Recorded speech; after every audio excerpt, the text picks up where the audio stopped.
Over the centuries, suffering on earth has been ever present, sweeping humanity like a series of ocean waves with regularity and a heartbreaking intensity.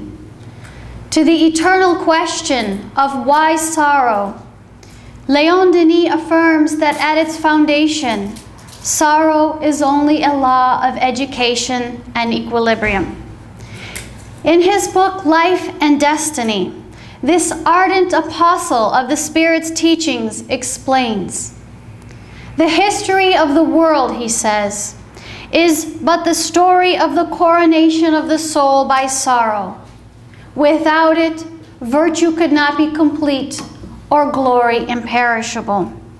We must suffer to grow and to conquer.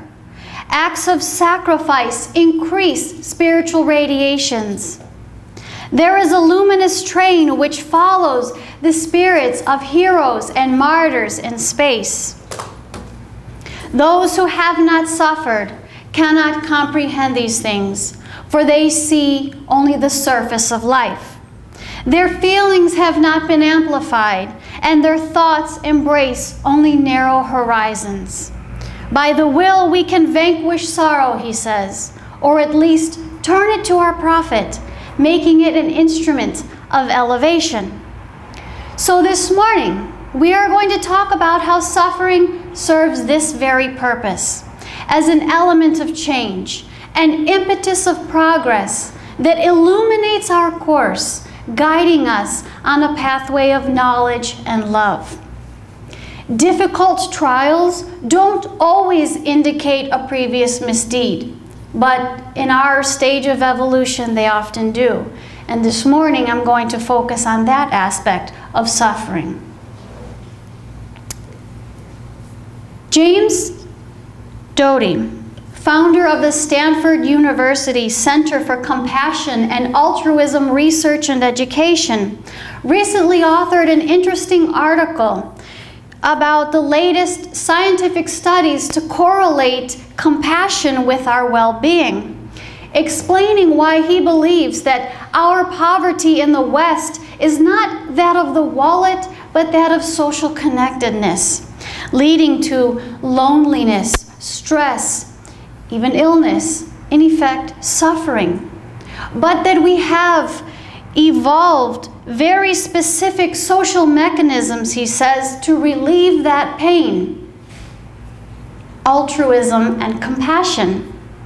At one point, he quoted the Dalai Lama in saying that if we tell people that the practice of compassion is something holy, no one will listen. But if we tell them that warm-heartedness reduces blood pressure and stress and illness, then people really pay attention. And when I read this, I thought to myself, I would dare to theorize that the greater number of people really paying attention already believe in the power of compassion. Because look how many self-centric opportunities we have to improve our well-being, from diet and exercise to prayer, meditation, yoga, and all kinds of alternative therapies and treatments. And yet how many people, maybe even ourselves, neglect to do any or some of these things? And now when we promote compassion as a way to improve our health, a very real tool, we're advocating for something that goes beyond efforts that focus on the self and include actions taken for the benefit of others, which will typically entail some kind of sacrifice. And of course, this can come in the more obvious form of time or financial resources. But it might even be just that of our comfort level or our tendencies, our old habits. Yet as one guardian spirit wrote, as published in the Gospel According to Spiritism, true compassion can only come from a selfless dedication and the absence of personal interest, qualities that only faith is able to inspire. And nowadays, for a faith to soothe suffering and satisfy reason to the point of impelling individuals to act in absence of personal interest. It must be one that offers a practical explanation of our suffering and a broad perspective on the connection between each of us as individuals with one another, and between our actions and their consequences, including beyond this physical lifetime. Mr. Doty has a valid point in stating that our brains are wired for compassion, and that this compassion is the key to getting out of this suffering. But how is it that some people are so much more or less inclined towards compassion than others, while some suffer so much more or less than others? And we find courageous individuals who display tremendous compassion even in the face of great suffering, while not everyone is able to do so. Well, what's still missing is the understanding that it is first our spirits that are wired for compassion, because each of us has within us the seed of the divine source, which is pure love. And it is our duty to nurture and cultivate that so that our own love can flourish and grow. Compassion is a manifestation of love in action. Jesus said, "I am the way, the truth, and the life." And it is imperative that we understand that this love is the way that he referred to. It is the path to perfection, the track we must be on to find true happiness. So I mention all of this first about compassion, because if we don't understand that, we can't truly understand how suffering benefits us. So we're going to think for a moment about what it looks like when love is not present. And then we'll talk about how suffering can help us to get back on track.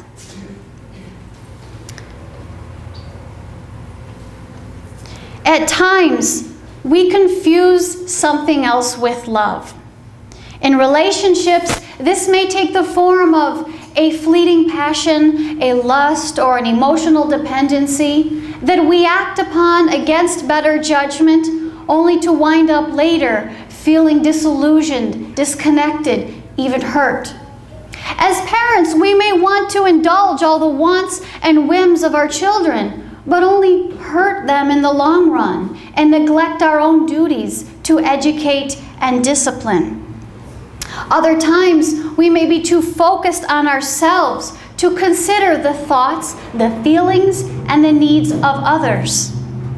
So we go with whatever feels good now, whatever satisfies our ego or requires the least amount of sacrifice. We neglect to control our emotions, measure our words, or put ourselves in another's shoes in order to be more tolerant, understanding, or willing to help someone in need. Of course, in cases where we fail to forgive our transgressors and we act instead motivated by resent and revenge, we tread very muddy waters. And in severe cases, we can thereby enlist ourselves in a battle that can literally go on for centuries. Now, God's laws also require us to love ourselves, which means that we must take care of the physical body, look out for our spiritual health, and give value to the blessing of life. It also means that we must seek a happiness that comes from within and forgive ourselves for our mistakes.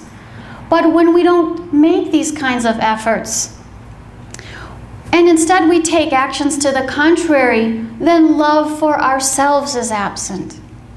And finally, what about our love for God? If we fail to be appreciative of our blessings, or even worse, we curse our life and all of its problems, rebelling in despair, especially for those of us who know better, then we do not have the humbleness to accept God's will, and we do nothing to clear our pathway from turmoil and anguish.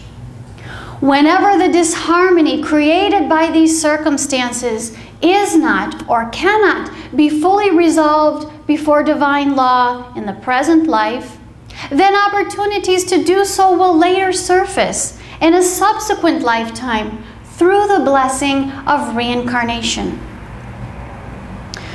When our souls experience moments of lucidity, for example, when we're in the spirit realm, and our vision is not restricted, neither by the limitations imposed by life in the flesh, or by blinding inferior thoughts and vibrations of our own, or for example, when we're still living in the material world, but our self-awareness is heightened through study, prayer, and deep introspection, we will realize that the corrective measures offered by the workings of natural law are remedies that could only have been prescribed by a wise and loving caretaker. And now, when we talk about how suffering becomes a necessary corrective or a learning tool for our spirits, we must keep in mind that this value of suffering is something that can only be appreciated and that becomes evident from an evolutionary perspective that encompasses a long-term course of multiple lifetimes. Recently, in the blog that I follow that usually is all about having a positive outlook on life, there was an article that really left me surprised because it left me, in effect, saddened. And I was first called to attention of this article by the title that included the words "empty spiritual teachings." So I was intrigued. And the author of this article, just 23 years old, she told this story of how her mother had become, in her eyes, a living ghost. And I can only summarize it here, but she opened by telling of how she receives these multiple and painful phone calls and messages every day from her mother with the same silly story every time and the same question of when her daughter would come to visit, forgetting that she lived thousands of miles away. And then she told of how 5 years prior, the mother had been diagnosed with a form of alcohol-induced dementia. This was after going missing one day, leaving behind blood stains in the home, and being found only the day after in the county jail, in miserable condition, and with her eyes in this blank stare. She'd been taken to the jail after an arrest for public intoxication. And this mother now lives in a special home, abandoned, according to the daughter, by most of her family, with a mental capacity of a second grader and a mind suppressed by dementia. Encouraged by her therapist to mourn, this author says she didn't want to do that, that touching grief felt too weak. And I was so touched by her description of the pain of, quote-unquote, losing a parent. The author came about after one day in her yoga class, her instructor started speaking about how everything happens for the soul to transform and know God, about karma and spiritual lessons, things the author says she used to believe. And after all the sad details of her story to that point, her stated reaction in that moment was what saddened me most. Describing her frustration and sharing what ran through her mind at that time, which I've censored here just a bit. She says, "How did drinking until her brain withered away teach this woman about God? Where's the divinity in that? Don't talk to me about karma or the law of attraction, or about how if we just focus on our desires, everything we want will come to us. Tell that to the ghost. Tell her all she needs to do is wake up and ask for what she wants to get better. Tell her she manifested this." And well, admitting that with time, the whole experience with her mother did help her to learn spiritual lessons, she says that through grieving, She found in herself a newfound capacity for compassion, resilience, empathy, and care. But what about her mother, she wonders? She asks, what spiritual lessons did she glean from all of this? What will come of the woman who begs to go home or cries for her daughter to come and rescue her from the monsters in her mind? Where is the light in her darkness? From a place of anger and pain, she proclaims that people don't get cancer because God wants to teach them a lesson, and that children don't starve to death to learn about universal love. Her conclusion from all of this is that suffering is just that, suffering. That sometimes there's no pretty bow to tie around a tragedy, nothing beautiful or glorious about the grotesque. And she said that spinning an optimistic story around the spiritual purpose of heartache only makes her feel worse. And so now she sees her mother as being lost in the darkness where she'll never emerge stronger and wiser. Her last line reads, "And so I accept. There is suffering, there is joy. Both are temporary. This is life." Without for a moment judging or criticizing this woman, or thinking that I even know how I would react in her shoes, I really felt deeply saddened to read this article in its entirety. And I thought about her and the millions of people around the world who every day face anguishing situations, many of whom probably have thoughts similar to hers. And these kinds of situations are why I feel compelled to share this knowledge that we acquire through studying Spiritism, because I think if people could only know or understand and have the evidence to believe, as we do, that the so-called spiritual teachings don't come through our actions, but through their consequences that are always followed by opportunities for healing and redemption.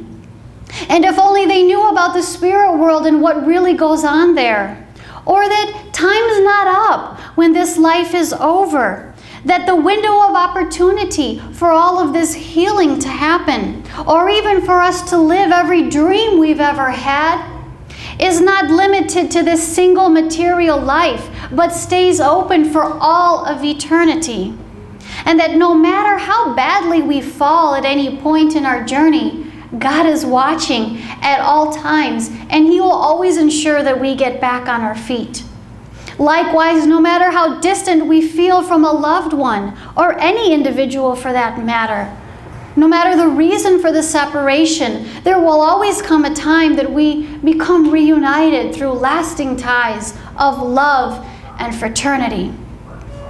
We can't always know the exact reason for the hardships we undergo, but through Spiritism, we can learn to acknowledge and one day appreciate the glory of suffering and its ability to earn us this missing puzzle piece needed to restore our spiritual well-being.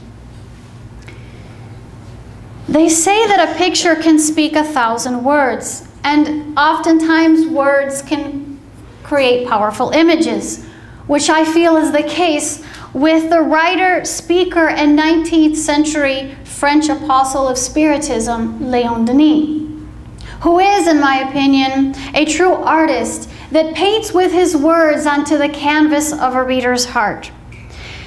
And just for a little background on Leon Deni himself, as a self-taught scholar, Deni always had a great love for books. At age 18, he picked up a copy of the Spirit's book and reportedly ran home to start reading it. This was just 7 years after the book had been published. Immediately, he was enthused with what he said was the book's ability to resolve the universal question and the way that it answered his own indifference and doubts. At the same time, he began working as a commercial representative for his employer, a profession that would have him traveling on a regular basis. So by age 34, he was taking advantage of these travels to conduct public conferences and found social circles and libraries in the propagation of what was called the Instruction Alliance. However, he also developed quite a movement in the dissemination of Spiritism and would go on to become an immensely inspiring speaker, writer, and defender of the Spiritist philosophy. With Allan Kardec being known as the codifier of Spiritism, Denis came to be known as the apostle or consolidator.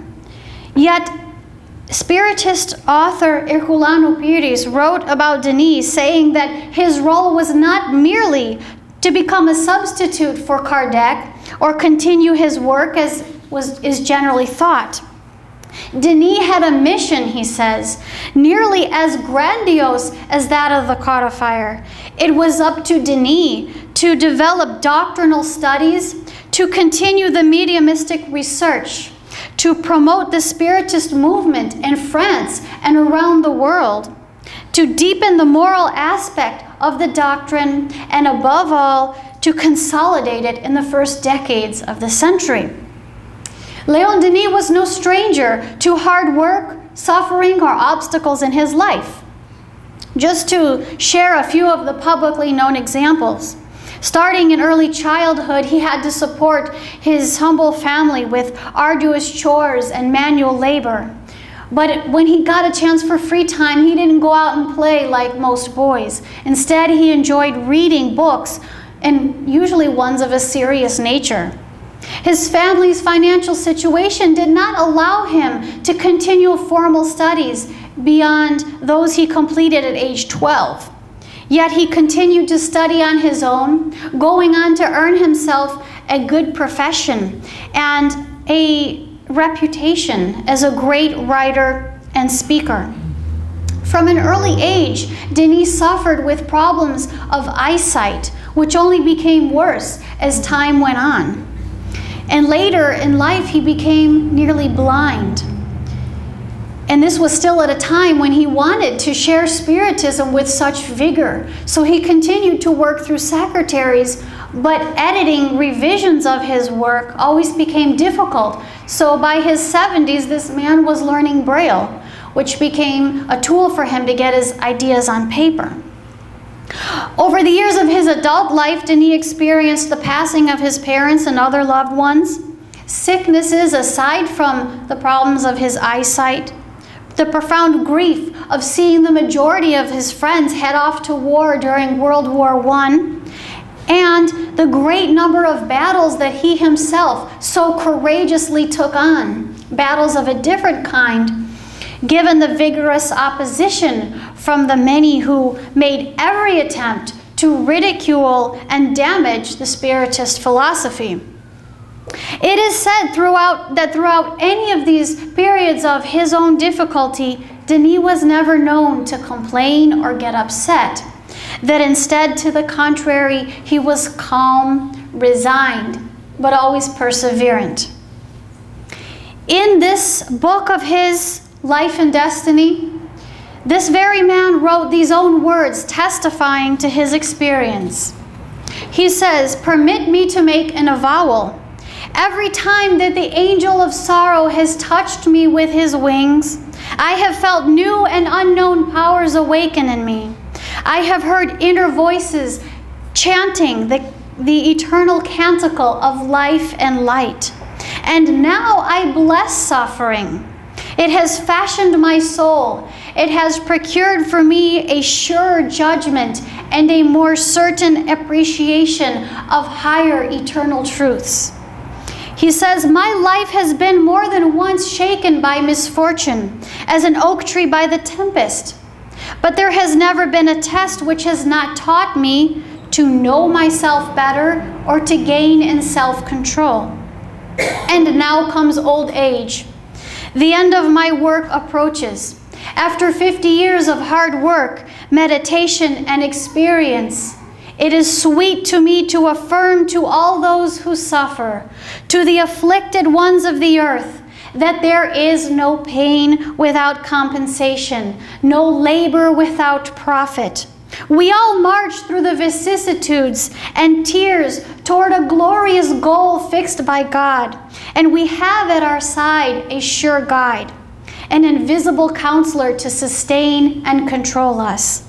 Man, brother, learn how to suffer, for sorrow is holy. It is the most noble agent of perfection, penetrating and infertile. It is indispensable to the life of each one who does not wish to remain petrified in egotism and indifference.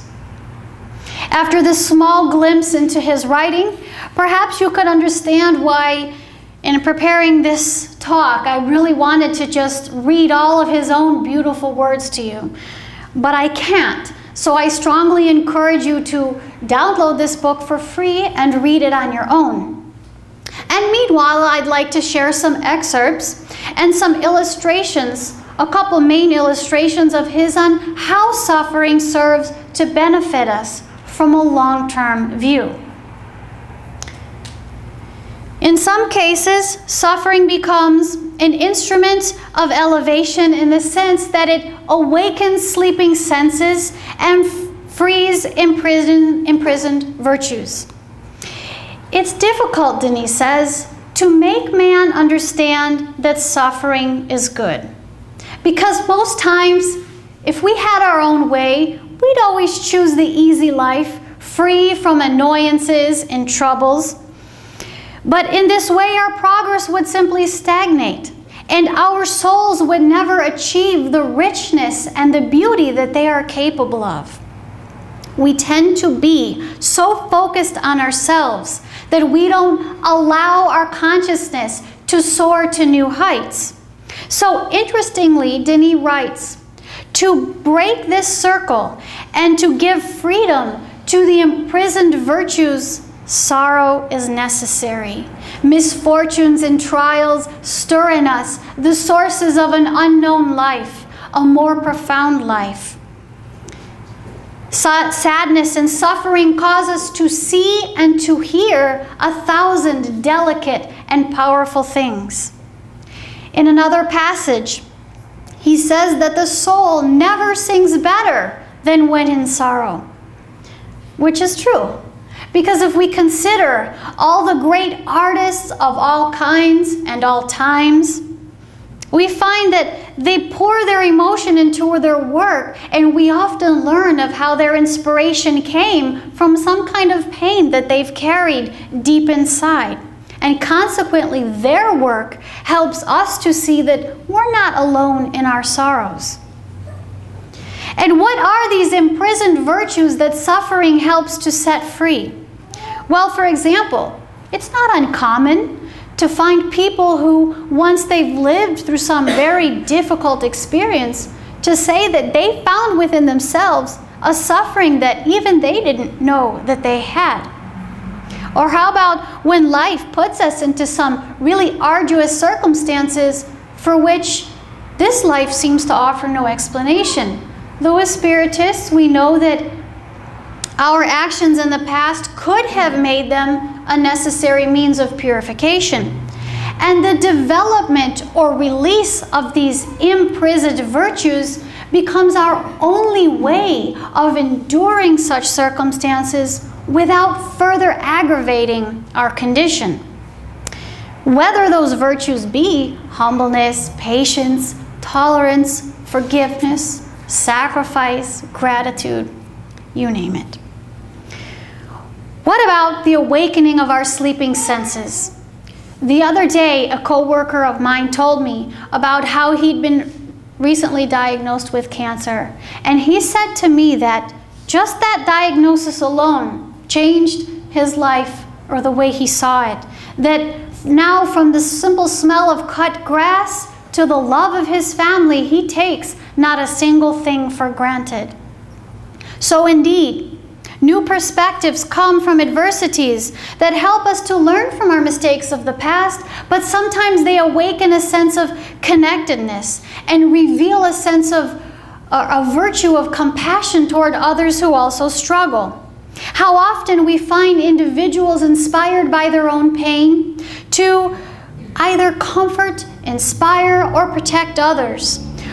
We see people who once lived private lives, willingly taken after experiencing hardship into the public eye, where they become role models, motivational speakers, leaders of support groups, or advocates of some worthy cause. Or in other cases, they may do something more quietly in their community, perhaps in their family.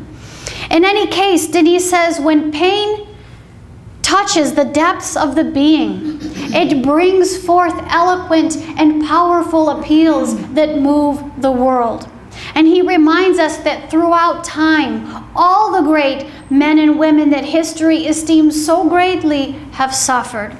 But so too have so many unsung heroes whose silent pain or relentless faith and determination were witnessed by only a few, perhaps by none.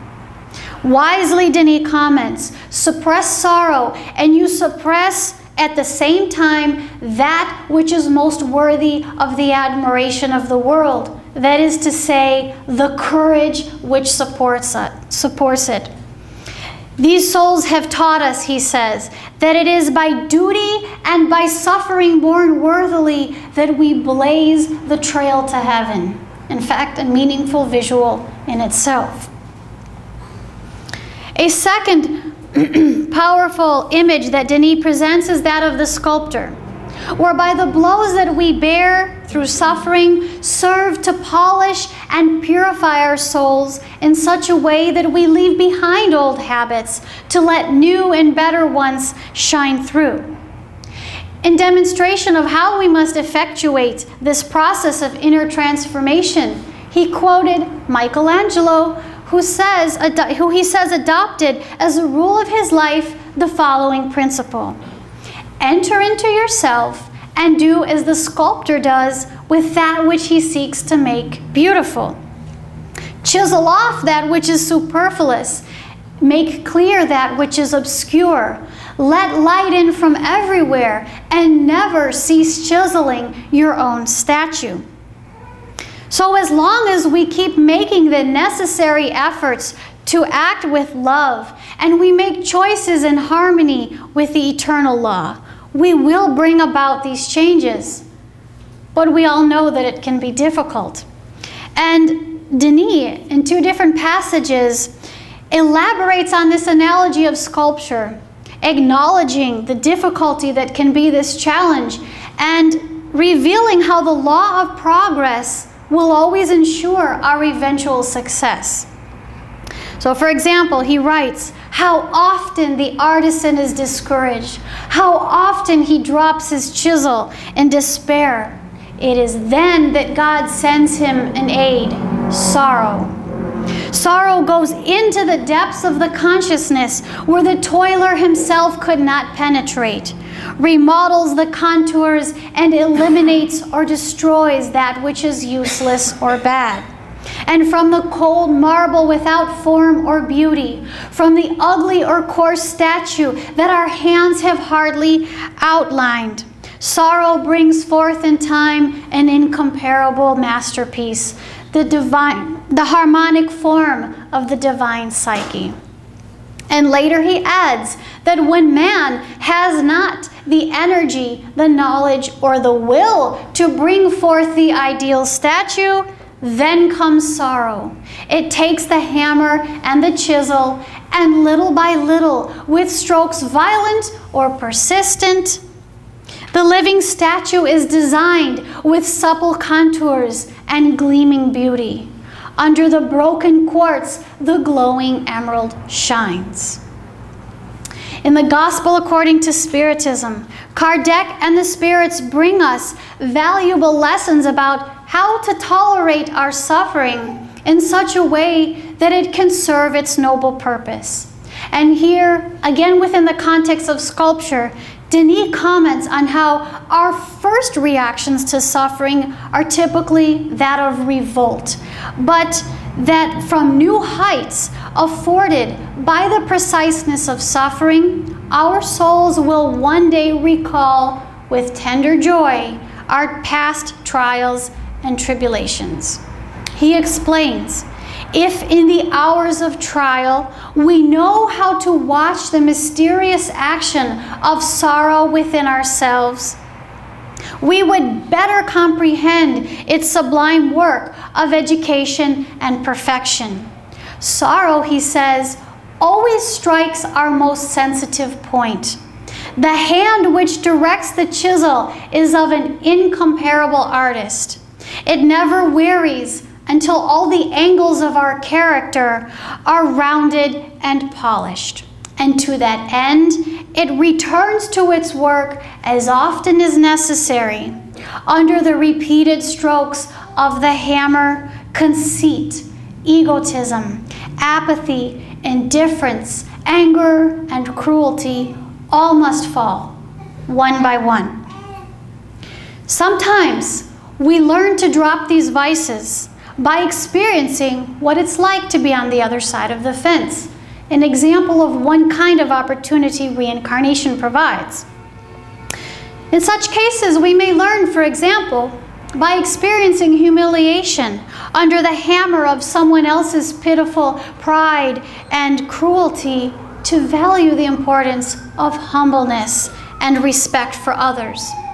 Or by experiencing privation under the chisel of someone else's selfishness and greed, to value compassion, generosity, and solidarity.